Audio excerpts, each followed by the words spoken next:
Hello, ഇന്ന് നമ്മുടെ video എന്ന് വെച്ചാൽ നമ്മൾ വീട്ടിലെ ഫ്രിഡ്ജിന് വേണ്ടി ഒരു സ്റ്റിക്കർ മേടിച്ചായിരുന്നു. അതിൻ്റെ ഒരു വീഡിയോ ആണിന്ന്. ഫ്ലിപ്കാർട്ടിൽ നിന്നാണ് ഈ സ്റ്റിക്കർ മേടിച്ചത്. ആദ്യം ഞാൻ ആമസോണിൽ നിന്ന് ഓർഡർ ചെയ്തായിരുന്നു, പക്ഷേ അത് ക്യാൻസൽ ആയിപ്പോയായിരുന്നു. അതിന് 248 രൂപയുടെ ഒരു സ്റ്റിക്കറായിരുന്നു.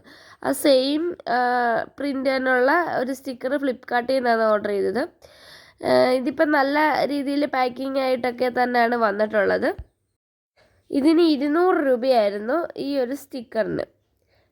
ഫ്രിഡ്ജിൻ്റെ നീളവും വീതിയൊക്കെ എടുത്ത് നോക്കി അതിൻ്റെ ആ ഒരു അളവിന് നമ്മൾ ആ ഒരു പിക്ചറിൻ്റെ ആ ഒരു ഡിസ്ക്രിപ്ഷനിൽ കിടക്കുന്ന രീതിയിലുള്ള ഇതിലാണ് ഞാൻ ഓർഡർ ചെയ്തത്. ഫ്രിഡ്ജ് മേടിച്ചിട്ട് ഒരുപാട് വർഷമൊന്നും ആയിട്ടില്ല, പക്ഷേ നമ്മൾ കൈ പിടിക്കുന്ന ആ ഒരു ഭാഗത്ത് നല്ല പോലെ കളർ ചേഞ്ച് ഉണ്ടാവുന്നുണ്ടായിരുന്നു. ആദ്യം കളർ ചേഞ്ച് മാത്രമേ ഉള്ളായിരുന്നു, പിന്നെ അതിൻ്റെ ആ ഒരു പുറത്തെ പെയിൻറ്റിങ്ങിന് ഇളകി വരാനും കൂടെ തുടങ്ങിയിട്ടുണ്ട്. പക്ഷേ വേറെ ഭാഗത്തൊന്നും അങ്ങനെ പ്രശ്നങ്ങളൊന്നുമില്ല, അവിടെ എല്ലാം നല്ല പെർഫെക്റ്റ് ആയിട്ട് തന്നെ ഇരിക്കുന്നത്. പക്ഷേ നമ്മൾ ഈ കൈ പിടിക്കുന്നിടത്ത് കണ്ടോ, ഇങ്ങനെ നമ്മുടെ പെയിൻറ്റിങ്ങിന് ഇളകി വന്നുകൊണ്ടിരിക്കുമായിരുന്നു. ഇതിപ്പോൾ ഇളകിയിരിക്കുന്നതെല്ലാം അങ്ങ് ഇളക്കി കളയുകയാണ്. അല്ലെങ്കിൽ പിന്നെ നമ്മളത് ഒട്ടിക്കുമ്പോൾ അതൊരു ബുദ്ധിമുട്ടായിട്ട് പിന്നെ അത് ഇളകി വരികയൊക്കെ ചെയ്യും. അതുകൊണ്ട് അങ്ങനെ ചെയ്തതാണ്. ഇതിപ്പോൾ എന്ന് വെച്ചാൽ അതിൻ്റെ മുകളിലേക്കൊരു ടേപ്പ് ഒട്ടിച്ച് വെച്ചിട്ട് അതിൻ്റെ ആ ഒരു പെയിൻറ്റ് പോയ ഭാഗത്ത് നമ്മളൊരു ചെറിയ പെയിൻറ്റ് അടിച്ചു കൊടുക്കാമെന്ന് വിചാരിച്ചിരിക്കുന്നു.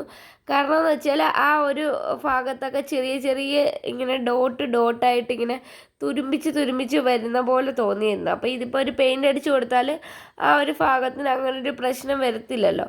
അതിന് ആ കളർ ചേഞ്ച് ആയിട്ടുള്ള ആ ഭാഗത്ത് ഇത് പോയ ഭാഗത്തുമെല്ലാം നമ്മളൊരു ബ്ലാക്ക് കളറിലെ സ്പ്രേ പെയിൻ്റാണ് അടിച്ചു കൊടുക്കുന്നത്. ആ പെയിൻറ്റ് ഇളകിയ ഭാഗം വീണ്ടും ഡാമേജ് ആവാതിരിക്കാൻ വേണ്ടിയാണ് ഇങ്ങനെ ചെയ്യുന്നത്. ആ ഒരു ഭാഗത്തെല്ലാം നമ്മൾ ഈ ഒരു ബ്ലാക്ക് കളർ പെയിൻറ്റ് അടിച്ചു കൊടുത്തിട്ടുണ്ട്. അതിനുശേഷം കുറച്ച് നേരം ഇങ്ങനെ ഉണങ്ങാനായിട്ട് വിട്ടിട്ടുണ്ട്. അത് നല്ലപോലെ ഉണങ്ങിയതിന് ശേഷം ഇത് കൃത്യമായിട്ട് ഇത് ആ മേളത്തെ ആ ഡോറിന് ഇതൊക്കെ ഒട്ടിച്ചു കൊടുത്തതാണ്. നല്ല ഒന്ന് ശ്രദ്ധിച്ച് നമ്മൾ ഒട്ടിച്ചു കൊടുക്കണം, ഈ ബബിൾസ് അധികം വീഴാതെ. ഇതാണ് ഫുൾ ഒട്ടിച്ച ആ ഒരു വീഡിയോ. ഒട്ടിക്കുന്ന ഇച്ചിരി പാടായിരുന്നു, അതുകൊണ്ട് ഒട്ടിക്കുന്നത് കാണിക്കാൻ പറ്റിയില്ല.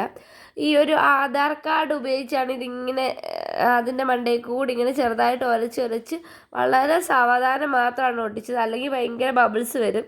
ചെറിയ ബബിൾസ് അവിടെ വന്നിട്ടുണ്ട്, അത് കുഴപ്പമില്ല. നമ്മൾ ചെറിയ പിന്നോ അല്ലെങ്കിൽ ചെറുതായിട്ട് ബ്ലേഡ് വെച്ച് ചെറുതായിട്ടോ അതിൻ്റെ ആ എയർ റിലീസ് ചെയ്ത് വിട്ടാൽ അത് നമുക്ക് കൃത്യമായിട്ട് അങ്ങ് ഒട്ടി കിട്ടും. അത് നമ്മൾ അങ്ങനെ ശ്രദ്ധിച്ചാൽ മതി. നമ്മളിത് ഒരു പഴയ വ്യൂവും പുതിയൊരു വ്യൂവും തമ്മിലുള്ള ഒരു ഡിഫറൻസാണിത്. നല്ല മാറ്റമുണ്ട്. അത്യാവശ്യം നല്ല രീതിയിൽ തന്നെ എനിക്കിഷ്ടപ്പെട്ടു ഈ ഒരു സ്റ്റിക്കർ മേടിച്ചത്. കാണുമ്പോൾ ആ ഒരു ഇതൊക്കെ അങ്ങ് മാറിക്കിട്ടി.